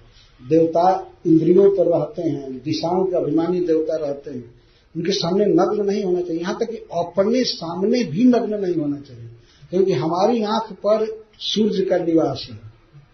तो देवता देखते हैं हमारे नग्न अंगों को, इसीलिए नग्न नहीं सोना चाहिए। हमेशा कुछ न कुछ वस्त्र पहन करके ही सोना चाहिए। ये नियम बताइए, लोगों को पता ही नहीं है इस संसार में कैसे सोया जाएगा, कैसे खाया जाएगा, कैसे घूमा जाएगा। अपने मन से खा लेना, खड़े खड़े खा लेना। पहले तो जो नहीं करना है बताया जा रहा है। न नग्ना सहित, नग्न नहीं सोए। हमने तो देखा है कुछ पुरुषों को कि उनका रात में लुंगी निश्चित खुल जाता है। अगर उनको जगाइए तो बहुत देर करते हैं, अब कैसे पहने, ये करे वो करे, इसके बाद उठे। इतना असावधान, अपने शरीर को ढक कर रख भी नहीं सकते। ताजी कहीं वो क्या भजन करे। तो भगवान ने ये सुंदर देह दिया तो इसको कम से कम ढक करके रखो, ढक करके रखना चाहिए। बिल्कुल गाय भैंसा जैसा ऐसे नग्न कुत्ते जैसा रहना ये ठीक नहीं है। वास्तव में शास्त्र बता रहा है, हमको ही कह रहा है कि शरीर ढक कर रखो। तो कोई भार है क्या? ढकते ही है ना। दिन में पैंट पहनकर घूमते हैं, क्या क्या टाई बांधकर घूमते हैं, रात में ऐसे नग्न सोओगे। ये पाप है और इसका फल भोगना पड़ता है। देवताओं का अभिशाप होता है, भगवान का अभिशाप होता है। वो आदमी सुखी नहीं रह सकता। नग्न न सो। और संध्यो चलना सही तक, और सवेरे नहीं सोना चाहिए। संध्या के समय जब दिन और रात की संधि हो रही हो, या दिन और रात की संधि, रात और दिन की संधि, दो संधि है, उस समय नहीं सोना चाहिए। ऐसे दोपहर को भी लोग बताते हैं कि वो भी एक संध्या है, त्रिसंध्या। लेकिन यहाँ पर संध्यो द्विवचन है।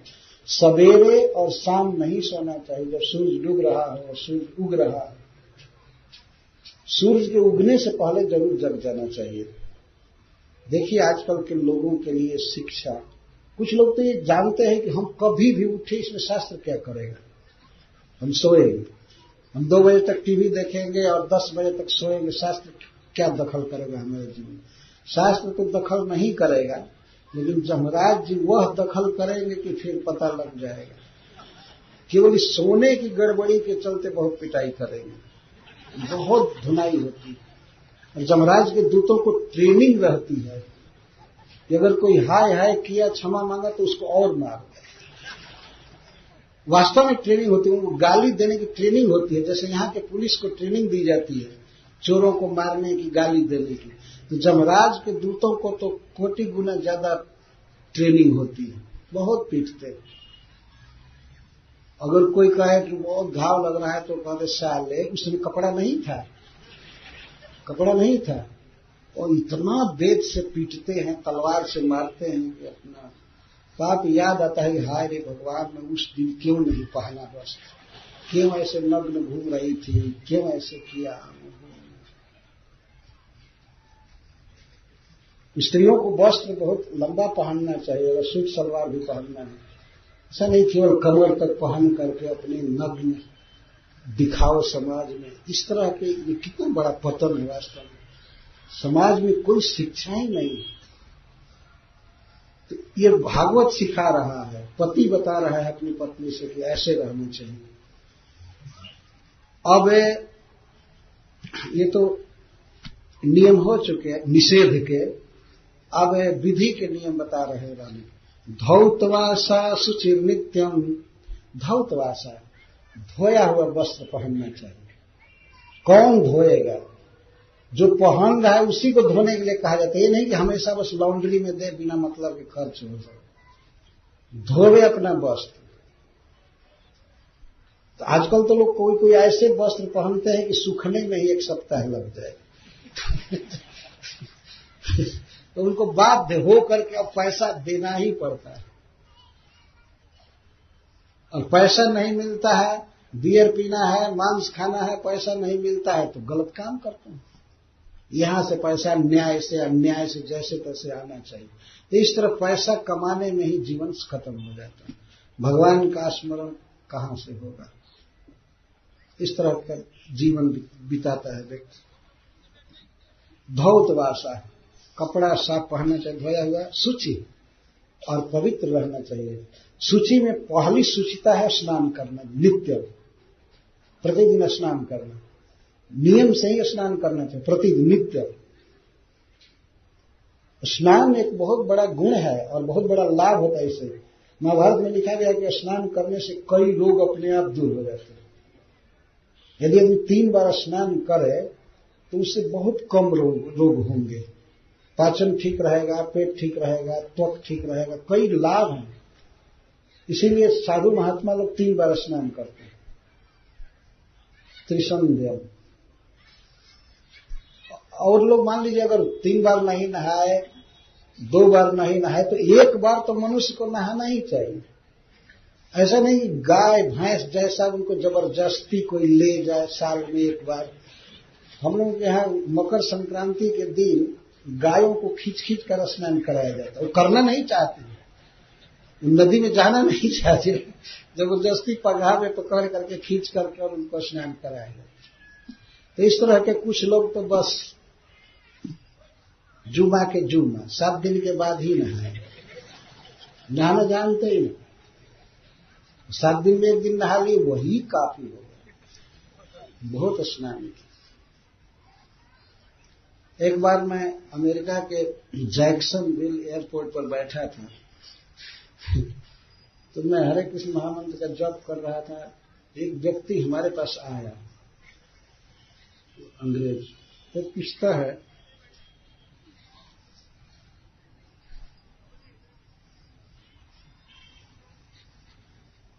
तो पूछा कि इन विच इंस्टीट्यूशन यू स्टे, किस संस्था में रहते हो? तो मैंने कहा दिया स्कान। तो स्कान नहीं जानता था, तो वो अपने आप को कहता है स्कान, कहते स्कान। तो फिर जब हरे कृष्ण जप रहा था तो वो कहा हरे कृष्ण, मैं कहा ये हरे कृष्ण। ओ, तो बाद में हमको कहा कि अच्छा वो इंस्टीट्यूशन जिसमें लोग बहुत नहाते हैं।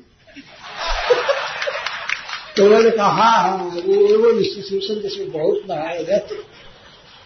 तो उससे वो पहचान लिया और कहा अच्छा उस संस्था में रहते हो जिसमें लोग बहुत नहाते हैं, सुना है बहुत नहाते हैं। तो मैं उससे पूछा कि आप कब कब नहाते हैं? तो हम एवरी संडे नहाते हैं,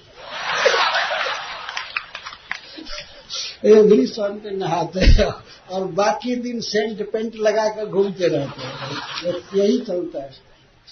इतना गंदा शरीर, गंदा वस्त्र, सब कुछ। भगवान ने शरीर दिया है तो इसे धो पोछ करके साफ रखना चाहिए। नहाने से साफ रहता है, जीवन में उत्साह रहता है, कोई भी काम आदमी कर सकता है। ये नहीं कि विकली नहावे, मंथली नहाए, ये सब कोई स्नान है। और कुछ लोग तो वो भी नहीं करते। इस पर हमें कथा याद आ जाती है, कुछ लोकल। कभी कभी लोग कहते हैं कि महाराज जी भागवत से बाहर भी कथा पढ़ते हैं। तो मैं बाहर नहीं कह रहा हूं, मैं इसको कंफर्म करने के लिए कह रहा हूं कि हमारे यहाँ एक जाति है, बहुत छोटी जाति, शूद्र से भी छोटी जाति, उनको मुसहर कहते हैं। तो उनके घर में कोई लड़का गलती करता है तो उसके घर की मां उसे डांटती है। देखो कितना भाग्य की बात है कि भगवान ने मुसहर में जन्म दिया है। अगर गलती करोगे तो भगवान ब्राह्मण में जन्म दे देंगे, नहाते नहाते मर जाओगे। ऐसी गलती मत करो। भगवान ब्राह्मण में जन्म, तो वो लोग मानते हैं कि ब्राह्मण में जन्म लेना ये पनिशमेंट भोगना है, रोज नहा जाओ। बहुत भाग्य की बात है कि ऐसे जाति में जन्म लिया है कि स्नान नहीं करना पड़ रहा है। तो वो लोग देखते हैं कि ब्राह्मण अगर ठंडे पानी से नहा रहे तो कितना बेवकूफ है, दंड भोग रहे हैं। या भक्तों को देखेंगे कि मंगला आरती में जा रहे नहा, कितने बेवकूफ हैं। हम तो रजाई में सोए हैं, हम तो सुख भोग रहे हैं, ये सब दुख भोग रहे हैं। लेकिन जा करके पता लगे कि मंदिर में वो मंगला आरती में वो भक्त कितना सुखी है, कितना सुखी। उस सुख के साथ कोई तुलना हो ही नहीं सकती है किसी भी सुख की। ब्रह्म सुख है, आत्मा का, भगवान का सुख है। और ये तो देह का सुख है, थोड़े काल के लिए। वो भी सुख नहीं है, केवल मानसिक अनुकूलता है। दुख है वास्तव में। नहीं तो अगर सुख होता तो भोर में कुछ लोग जुहू बीच में तट पर क्यों टहलने लगते हैं? क्या वे सुख नहीं भोगते? उनसे पूछिए जो वॉकिंग करते हैं सवेरे, वे सोने वाले से ज्यादा सुख का अनुभव करते हैं, ज्यादा सुख का अनुभव करते हैं। इसी शरीर से हम चाहें तो भगवान का सुख पा सकते हैं और नहीं तो नरक का भी दुख भोग सकते हैं। ये सुख भोगना चाहिए। तो सूची पर मैं बोल रहा था, सूची रहना चाहिए, पवित्र रहना चाहिए, स्नान करना ठीक तरह से ढंग से, नित्यम सर्व मंगल संयुता। स्त्री के लिए सब बात बताई जा रही है। स्त्री को भी नित्य स्नान करना चाहिए। भले सिर स्नान न करे, कभी कभी सिर स्नान करे, पूरा स्नान, लेकिन स्नान तो प्रतिदिन करना चाहिए।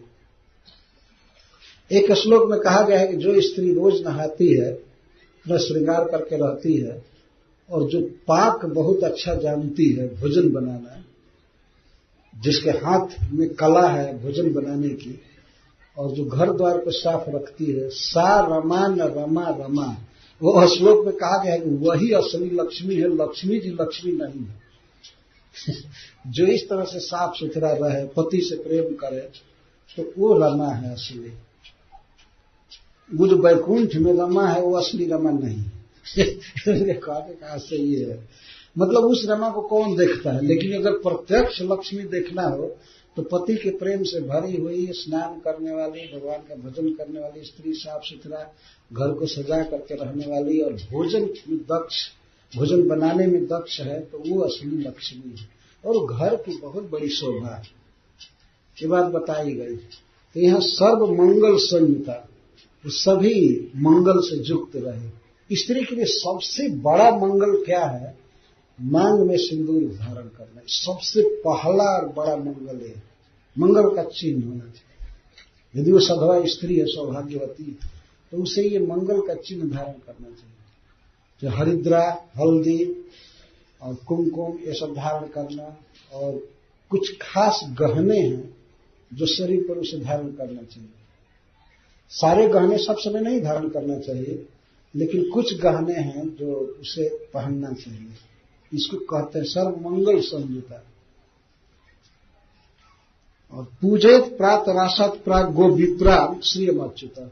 उसे चाहिए कि सवेरे आसत प्राग, प्रातः भोजन से पहले, मैंने ब्रेकफास्ट जिसको कहते हैं, ब्रेकफास्ट से पहले गायों की, ब्राह्मणों की, श्री की और श्रीपति की आराधना करे, पूजा करे।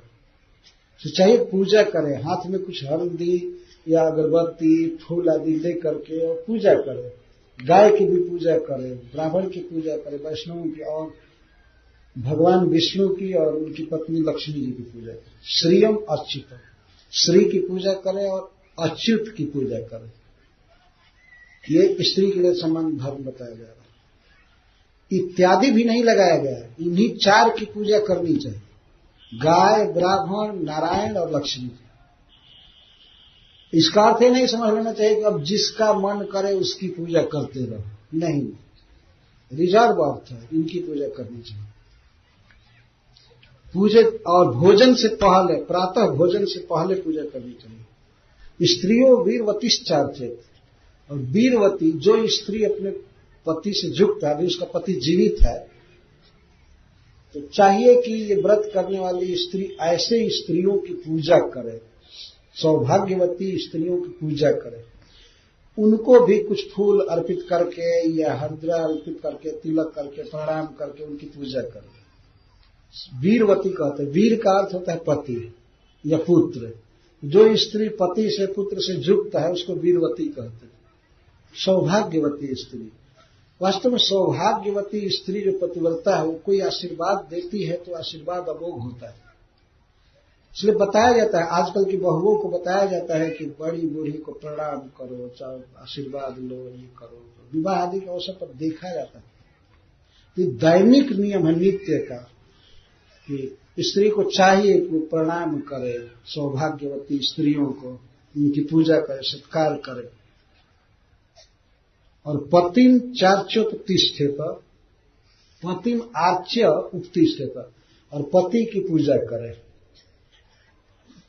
सबसे पूजा का अर्थ वही नहीं हुआ जैसे हम लोग डीटी की पूजा करते हैं, समझे? किसी बात को बहुत बारीकी से समझना चाहिए। पति की अर्चना का क्या मतलब है? पति को प्रणाम करना। स्त्री को ये नहीं सोचना चाहिए कि हम और ये समान है, बराबर करना था, हम क्यों प्रणाम करें। हो सकता है कोई स्त्री तो ये भी चाहती है कि पहले यही हमको प्रणाम करना। हो सकता है, मैं ऐसे अनुमान करता हूं कि इस तरह का गिरा हुआ पति या इस तरह की उदंड पत्नी ये ठीक नहीं।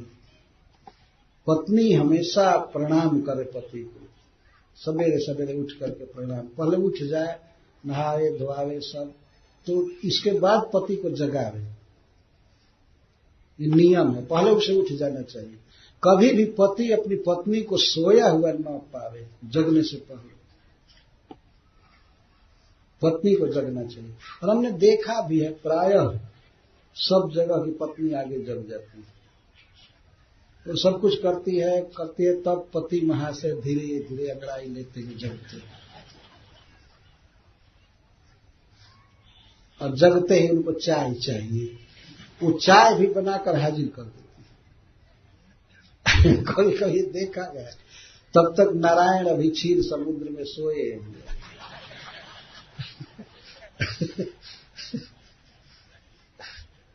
पति को चाहिए कि वो भी टाइम से जग जाए। यह मतलब नहीं है कि प्रतीक्षा करे कि नहीं पहले पत्नी उठ जाए तब हम उठे, इस तरह का गधा। पहले उठना चाहिए ना, स्त्री से तेज होना चाहिए पति को ज्यादा, क्योंकि तो स्त्री का धर्म बताया जा रहा है इसलिए ऐसा बताया जाता है। लेकिन पति की बात को जब बताया जाएगी तो ऐसे बताया जाएगा कि पत्नी से हमेशा 2 कदम आगे रहना चाहिए भक्ति। यह नियम सदाचार है, ये सीखने की बात। तो पत्नी को भी निरालस होना चाहिए। तो इस तरह से पूजा करें स्त्रियों की, सौभाग्यवती स्त्रियों के पति की पूजा करें। और अर्च उपतिष्ठ है, तो उपकार से निकट पति की पूजा करके, सम्मान करके, उनको पूजा का मतलब होता है उनको वस्त्र दे करके, और सवेरे जो कुछ भी चाहिए भोजन दे करके, प्रणाम करके और वस्तु, और उनके पास बैठे। ऐसा नहीं कहा था कि ये काम है, वो काम है, वो काम है, अब तुमको ऑफिस जाना है, जाओ, चाहे कुछ भी करो। नहीं, उसके पास बैठे, पति के पास। स्त्री के लिए नियम बताया जा रहा है। ध्याय कोष्ठ गतम चत्तम, और वो ध्यान करे कि हमारे पति ही हमारे कुक्षी में, हमारे पेट में आए हुए हैं। क्योंकि जब स्त्री व्रत करेगी पुत्र प्राप्ति के लिए, तो पहले पति के साथ उसका संभोग होगा, संग होगा, और उसके बाद व्रत चालू करती है, तो यही ध्यान करती है कि पति ही हमारे गोद में आए हुए, हमारे पेट में आए हुए हैं, ऐसा ध्यान करना चाहिए। और वास्तव में पति में पुत्र में भेद नहीं है, पति ही पुत्र बन करके आता है। इसीलिए अपनी पत्नी को जाया कहा गया है संस्कृत में। जाया का अर्थ है कि जिसके गर्भ से पति जन्म लेता है उसको जाया कहते। ये बहुत पवित्र संबंध है, बहुत सुंदर संबंध है। भगवान ने इसको बनाया है संसार को सुखी रखने के लिए और सृष्टि चलाने के लिए। तो वह स्त्री यही हमेशा ध्यान करके हमारे पति हमारे कोख में आए हुए हैं, ये ध्यान रखें। अब कश्यप जी ये बात कह करके कहते हैं कि सांवत्सरम पुंसवनम व्रत में तद विप्लुतम धारयिष्यसि चेतुभ्यम शक्रहा भविता सुखे। यदि तुम इस व्रत का पालन करोगी, इसका नाम है पुंसवन। सवन का अर्थ है जन्म, प्रसव, सवन का अर्थ होता है। पुमान का अर्थ है पुत्र, पुरुष। जो व्रत पुत्र को जन्म दे उसको पुंसवन व्रत कहते हैं। तो यह व्रत है, मैंने तुमसे वर्णन किया, और इस व्रत का यदि अखंड बिना त्रुटि के तुम साल भर पालन करोगी तो तुम्हारा पुत्र इंद्रहा होगा, शक्रहा होगा। दोनों अर्थ है, अनुगामी होगा, असली अर्थ यही है। जब साल भर इस व्रत का पालन करोगी तो तुम्हारा पुत्र इंद्र का अनुगामी होगा, और उसके लिए बोल रहे इंद्र का हत्यारा होगा। 2 बात हो गई, पुत्र होगा निश्चित, पति का आशीर्वाद है, तुम्हें पुत्र मिलेगा, और इंद्र का शत्रु होगा। उसके लिए ये बात समझा रहे हैं। इतना सुनने के बाद कितना उत्साहित है दीति, कहती है वाढ़म स्वीकार है, और कोई नियम बताना हो तो बताइए, छूटे न, मैं बिल्कुल तैयार। वाढ़म का अर्थ होता है यस, स्वीकार, बिल्कुल स्वीकार करते हैं। इत्यभिप्रेत्य है दीति राजन महामना। दीति के लिए सुखदेव गोस्वामी कहते हैं महामना, जिसका मन महान हो, अर्थात उत्साह से भरा हुआ। जो कार्य करने के लिए कहा उन्होंने व्रत पुंसवन, तो उस व्रत को उत्साह से करने के लिए तैयार हो गई। जिस व्यक्ति के मन में बहुत बड़ा उत्साह होता है उसको महामना कहते हैं, और जिसके मन में उत्साह नहीं होता है उसको छोटा मन वाला कहा जाता है। मन ही नहीं लग रहा है, क्या कर। महामना, व्रत करने में, भगवान की भक्ति करने में बहुत बड़ा उत्साह है। उत्साह तो दूसरे कारण से है। उत्साह इसलिए है कि मेरा पुत्र इंद्र का वध करेगा, परंतु जो कुछ भी हो, पुंसवन व्रत करने के लिए उसका उत्साह, उसने स्वीकार किया। और स्वीकार करने के बाद, चूंकि कश्यप जी पुत्र देने के लिए बाध्य थे ही, इसके बाद उसने स्नान करके खुद विधिवत श्रृंगार करके इसके बाद पति के साथ संग किया। कश्यप जी ने गर्भाधान किया। तो कश्यप जी की मनोवृत्ति दूसरी है, दीति की दूसरी है। दीति का संकल्प था कि इंद्र को मारने वाला पुत्र होना चाहिए, और कश्यप जी जब गर्भाधान कर रहे थे तो उनका संकल्प था कि इंद्र का प्रेमी होना चाहिए। ये संकल्प हो रहा था। अब यहां बहुत विहड़ स्थिति थी कि आखिर स्त्री का संकल्प है, पति का संकल्प है, तो दोनों में टकराहट हो रही थी। पर बीच में जो भगवान का व्रत आ गया, उसने सब ठीक कर दिया। वो संकल्प बाद में धीरे धीरे उसका बदल जाएगा, धीरे धीरे कुछ महीना लगते लगते उसका संकल्प बदल जाएगा पूरा। संकल्प का बहुत बड़ा प्रभाव होता है। किसी व्यक्ति को पुत्र उत्पन्न करना हो तो उसे संकल्प करना चाहिए कि हमारा पुत्र सदाचारी बने, सबका हित करे, उपकार करे, भगवान का भक्त बने, धनी बने, विद्वान बने। इस संकल्प का बहुत बड़ा असर होता है। मन ही प्रधान है वास्तव में। तो पति के इस शुभ विचार का या मां के शुभ विचार का प्रभाव उस बच्चे पर पड़ता है। हमने सुना है, पढ़ा है इतिहास में कि छत्रपति शिवाजी महाराज जब अभी उदर में थे तो उनके मां का यह संकल्प था कि यह लड़का, मेरा बच्चा बहुत बड़ा राजा और बहुत बड़ा विजेता बने। ये संकल्प था, हम लोग इतिहास में पढ़े। तो ऐसा संजोग हुआ कि शिवाजी की मां शिवाजी को जन्म देने के बाद वो गुजर गई। मां का प्यार नहीं मिला, लेकिन उनकी जो दादी थी, पितामही, उसने पाला शिवाजी को, और वो बचपन से ही वीरों की गाथाएं सुनाया करती थी शिवाजी को। महाभारत से, रामायण से वीरों की गाथा, सदाचारियों की गाथा सुनाया करती थी। तो छत्रपति शिवाजी इतने ज्वलंत शुद्ध आचरण वाले महाराज बने जिन्होंने इस देश में धर्म की रक्षा की, धर्म की रक्षा की शिवाजी ने। तो ये बचपन का उनका ऐसा प्रभाव था, उनको सिखाया गया सब कुछ, ट्रेनिंग दी जा रही थी, कथाएं सुनाई जा रही थी। कथा सुनते सुनते शिवाजी इतने उन्नत बने थे। एक बार की ऐसी घटना है कि शिवाजी का एक सेनापति था, तो वो चढ़ाई किया मुगल शिविर पर। औरंगजेब की सेना आई हुई थी, शिविर लगा हुआ था, रात्रि में शिवाजी ने उस पर आक्रमण करवाया, लड़ाई हुई, युद्ध हुआ। तो युद्ध में क्या हुआ कि एक बहुत सुंदरी जो मुस्लिम थी, उधर सेना से शिवाजी के सेनापति ने पकड़ लिया उसको, लड़की थी विवाह के योग्य। और चूंकि वो लोग ऐसे दुष्कर्म करते थे, इसीलिए वो भी जिद में उस लड़की को पकड़ कर लाए। सांबाजी उनका नाम था। तो शिवाजी ने देखा बहुत सुंदरी लड़की लाया है विपक्ष से। तो शिवाजी ने देखते ही कहा, तुम आज से मेरी सेना में नहीं रह सकते, जल्दी जाओ यहां से। और उस लड़की को दूसरे सैनिक के द्वारा जहां की थी वहां पहुंचवा दिया। इतना सदाचारी राजा, इस तरह से दूसरे के सम्मान का ध्यान रखते थे छत्रपति शिवाजी। तो मेरे कहने का आशय यह है कि बचपन में जो संस्कार डाला जाता है, चाहे गर्भाधान के समय, वह अमिट होता है और वास्तव में विवाह इसीलिए किया जाता है।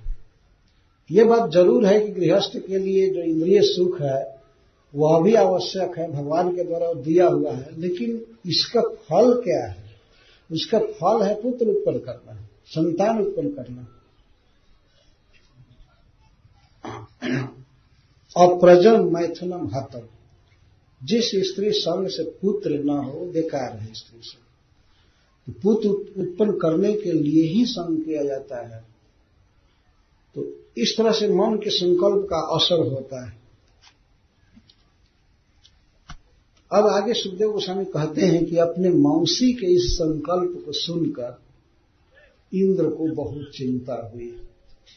गर्भाधान भी हो गया, सब बातचीत हो गई थी पहले, इंद्र को खबर लग गई।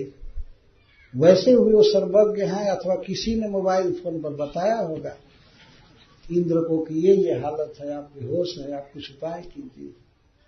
दीवाल के भी कान होते हैं। कभी कभी आदमी सोचता है कि हम तो एकांत में बात कर रहे हैं, लेकिन दीवाल में भी भगवान ने कान फिट किया। सावधान रहना चाहिए। एक मैं पत्रिका पढ़ा, दिल्ली से निकलती है, सावधान, आप हमारी पत्रकारिता से बच नहीं सकते, सावधान रहिए। हम लोग किसी भी गुप्त बात का पता लगा लेते हैं। वो पत्रिका के इस वाक्य को पढ़ कर कितने लोग कांप जाते हैं, कह रहे बाप रे, पता नहीं किधर से कौन पता लगा रहा है, क्या कर। तो ये बात गुप्त रूप में हो रही है, स्त्री और पुरुष में कोई नहीं सुना है, पर इंद्र को पता लग गया कि मेरा वध करने का उद्योग चालू है। दीति का यह अभिप्राय, प्राय ऐसा होता है कि जो विपक्ष होता है, शत्रु होता है, वो जल्दी पता लगा लेता है किसी का, अपने लोगों को पता नहीं लगता है। चूंकि वो पता लगाने में ही पड़ा रहता है, इसलिए वो पता लगा लेता है। देवताओं के यहां भी ऐसा चलो, वहां भी बात छिप नहीं सकती है, मनुष्य क्या छिपाएंगे। नीति श्लोक में लिखा गया है कि जो बात 6 कान में आ जाती है, मतलब 3 आदमी जिसको जान जाते हैं, वो बात खुल करके ही रहती है, खुल करके ही रहती है, उसको दबाया नहीं जा सकता। अगर 2 कान में 4 कान में बात रहती है, केवल 2 आदमी जानते हैं, तो उसके खुलने की कम संभावना रहती है। 2 ही जानते हैं तो कम संभावना रहती है, कुछ रहती है, खुल सकता है। और केवल 2 कान में अगर एक आदमी किसी बात को जानता है तो शायद ब्रह्मा जी भी थक जाएंगे, उनको पता नहीं लगेगा। तो वही जानता है, बोलेगा ही नहीं तो कोई क्या जाने। और कैसे कैसे लोग जान जाते हैं, आज की स्टाइल है। देखिए, ये बहुत गुप्त बात है, आप किसी को मत बताइएगा, मैं आपसे कह रहा हूं। और जब तुम ही बता रहे हो और कह रहे किसी को मत बताइएगा, तो वो अभी इसी ट्रेडिशन में, परंपरा में आएगा, वो भी कहेगा किसी को मत बताइएगा, मैं आपको बता रहा हूं। और किसी को न बताने वाली परंपरा से दुनिया जान जाती है। यही भूल होती है मनुष्य से, आप किसी को मत बताना, मैं आपसे कह रहा हूं, और बात खुल जाती है। इतनी गंभीर बात खुल गई, देवराज इंद्र के कान में पड़ गई। तो मातृ ससुर अभिप्रायम इंद्र आज्ञायमानद शुश्रूषणेन आश्रम स्थान दीपिम पर्यचरत कवि। वैसे ही इंद्र कवि है। कवि का अर्थ है स्वकार्य साधन चतुर। अपना कार्य बनाने में भगवान इंद्र बहुत चतुर है। जो 100 अश्वमेध यज्ञ किया है, क्या बिना बुद्धि के किया है? 100 अश्वमेध यज्ञ करके पहुंचे हुए हैं स्वर्ग में। तो उनके कितने आदमी दुनिया में होंगे, किसी बात का पता लगाना उनके लिए कठिन है क्या? और वैसे भी उनकी 1000 आंख है, उनमें सहस्राक्ष कहते हैं इनको, 1000 आंख है। गौतम जी ने साथ दिया, तुम्हारे शरीर में 1000 भाग हो जाए और रोने लगे, माफी मांगे, तो उन्होंने कहा ठीक है, आंख हो जाए। तो 1000 आंख जिसको है तो ऐसे भी बहुत देख सकता है। और 100 अश्वमेध यज्ञ किया है, कितने लोगों को जीत करके, असुरों को मार कर, भगवान जिसके पक्ष में है वो क्या नहीं पता लगा सकता। अपने मातृस्व से अपने मौसी के अभिप्राय को जान गए इंद्र, और जान करके अब सोचे कि क्या उपाय करें। तो उन्होंने किसी को बताया नहीं, किसी से भी कंसल्ट नहीं किया देवराज इंद्र ने कि हम ये जा रहे हैं एक जगह पर, एक रूप से तो मैं यहां रहूंगा इंद्र के रूप में, लेकिन दूसरे रूप से मैं अपना काम बनाने जा रहा हूं। किसी को नहीं बताया। अगर एक को भी बताते तो बात खुल सकती थी, तो दीति सावधान हो जाती, इसलिए किसी को नहीं बताया। वेश बदल करके दूसरे रूप से आए, दीति के आश्रम पर ऐसा रूप बना करके आए कि जो उनकी सेवा का खानदान था, सेवा करने वाला, तो ऐसा वेश बना करके वो प्रणाम किए और कहे माता जी कोई सेवा हो तो बताइए, मैं आपकी सेवा करना चाहता हूं। तो दीति तो बिल्कुल पहचानती नहीं थी, सोचती थी घर का ही सेवक है, नहीं इंद्र इस रूप में आया है, उसको कहां से पता होगा। तो कहे ठीक है। तो इंद्र भगवान सेवा करने लगे, बहुत चतुर थे। और सेवा क्या कर रहे थे, वो ये सोच रहे थे कि जिस दिन व्रत में कोई कमी आएगी उसी दिन इसके उदर में प्रवेश करके मैं गर्भ को खत्म कर दूंगा। वो कमी ढूंढने के लिए आए थे, लेकिन कैसे कमी पकड़ेंगे, जब आखिर पास में रहेंगे तब न। पास में कैसे रहेंगे, सेवा का बहाना चाहिए। सेवा करते थे।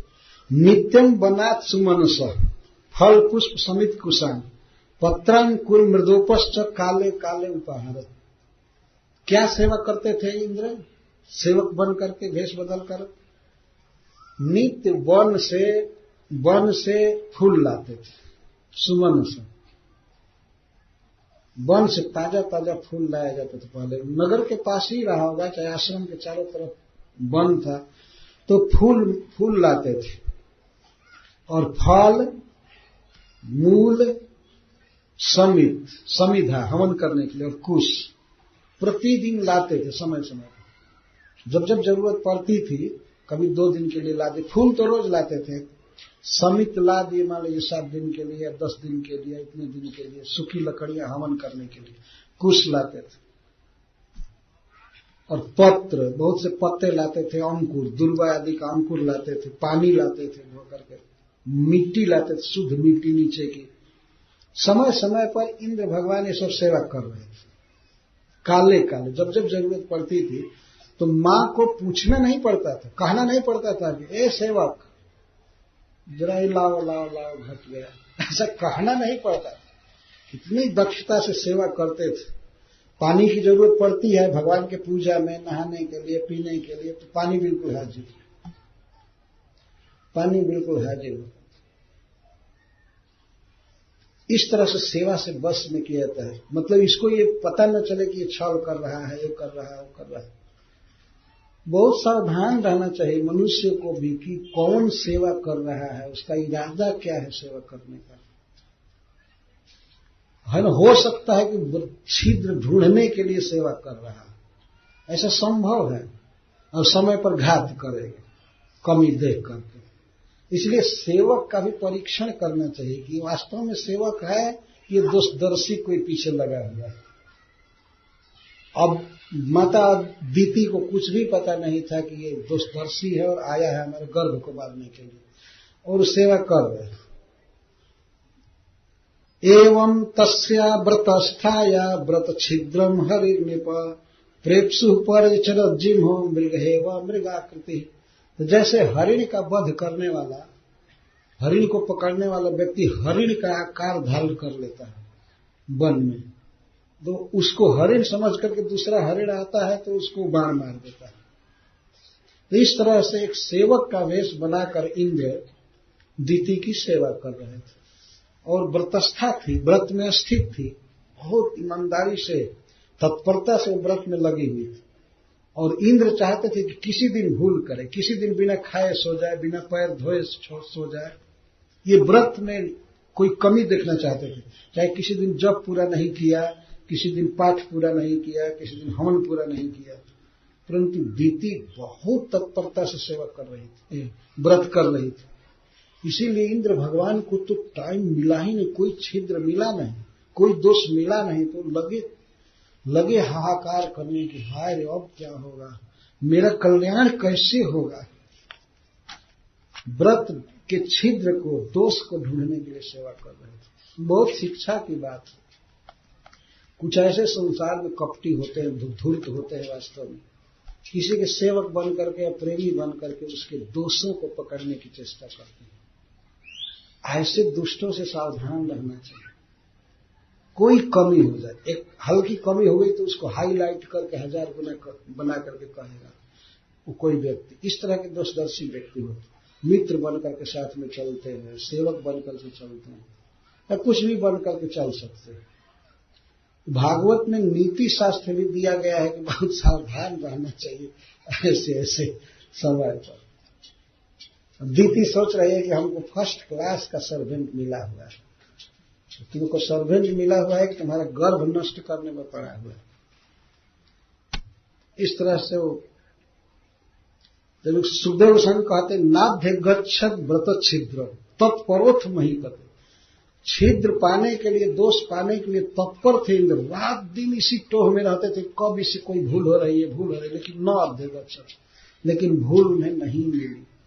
तो चिंताम तीव्राम गतः शक्र केन में से शिवम तीर। तो सोचने लगे हाय रे, अब मेरा कल्याण कैसे होगा, अब कैसे मैं जीऊंगा, क्या मरना मुझे निश्चित है, इसका बच्चा होगा तो निश्चित मुझे मारेगा, अब मैं क्या करूं, कोई कमी नहीं मिल रही है। भगवान के भजन में कमी ढूंढने के लिए सेवा कर रहे, कोई नहीं मिला, बहुत छटपटाने लगे। इस तरह से रह रहे थे और व्रत अब पूरा होने वाला था। लगभग 1 साल में केवल 5-6 दिन बाकी रह गया था।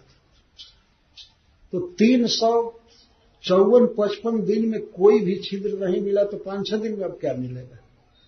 वो तो बिल्कुल चिंता में पड़ गया। अब तो हमें मरना लिखा है, पिताजी कहे हैं, वर दिए हैं, और ये भी वैष्णव व्रत कर रही है, लड़का तो बहुत तेजस्वी होगा, हमें मारेगा। बहुत चिंता में पड़ गए। तब तक एक दिन क्या होगा, जब व्रत में केवल 2-3 दिन रहा तो दीति बहुत परिश्रम की थी। दिन भर भगवान का पाठ कर रही थी, स्तोत्र पढ़ रही थी, जप कर रही थी, हवन कर रही थी, भगवान लक्ष्मी नारायण की पूजा कर रही थी, और भी कई तरह के नियम पालन कर रही थी। वो थक गई थी, एकदम थक कर चूर थी, सवेरे से शाम तक।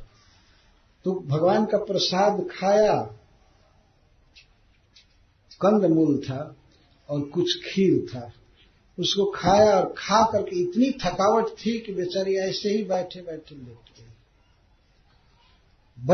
लेट गई। वो ध्यान नहीं रहा कि मैं ऐसे बिना मुंह धोए सो गई हूं, पैर भी नहीं धोई, मुंह भी नहीं धोई, ऐसे उच्छिष्ट सो गए।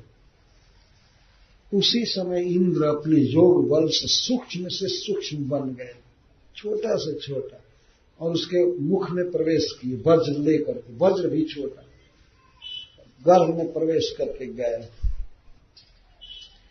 जाकर के उन्होंने देखा कि गर्भ कितना तेजस्वी है, कनक प्रभा, सोने जैसा, अग्नि जैसा चमक रहा था गर्भ।